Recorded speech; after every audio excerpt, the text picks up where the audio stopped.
ഇത് ഉലുവച്ചപ്പ് ഞാൻ എടുത്തിട്ടുണ്ട്. അപ്പോൾ ഇത് കൊണ്ടൊരു വേറൊരു തരത്തിൽ സ്നാക്സ് ഉണ്ടാക്കാൻ പോന്നു.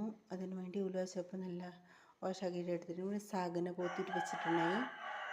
പിന്നെ 2 പൊട്ടറ്റോ വേവിച്ചിട്ട് വെച്ചിട്ട് അതെല്ലാം ഒന്ന് മിക്സാക്കി എടുത്തതിന് ശേഷം ഇഞ്ചി പച്ചമുളക് പേസ്റ്റ് ഇട്ട് പിന്നെ കുറച്ച് 2-3 സ്പൂണ് കടലമാവ് അതും ഇട്ടിട്ട് ഒന്ന് ഉപ്പെല്ലാം ഇട്ടിട്ട് ഒന്ന് ഇത് കുഴച്ച് കൊടുത്തു. അതിനുശേഷം ഇത് കിള്ളിയിട്ട് ഓയിലിൽ നല്ല ചൂടുണ്ട ഓയിലിൽ ഒന്ന് ഒഴിച്ച് കൊടുക്കണം. നല്ല ടേസ്റ്റ് ഉണ്ട്, കഴിക്കാൻ നല്ല ക്രിസ്പി ആയിട്ട്. നിങ്ങൾ ഒന്ന് ഈസിയാണ്, ഒന്ന് ഉണ്ടാക്കി കമൻറ്റ് അറിയിക്കണേ.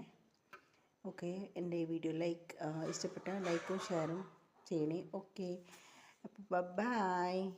തീർച്ചയായും ഇഷ്ടപ്പെടും നിങ്ങൾക്ക്.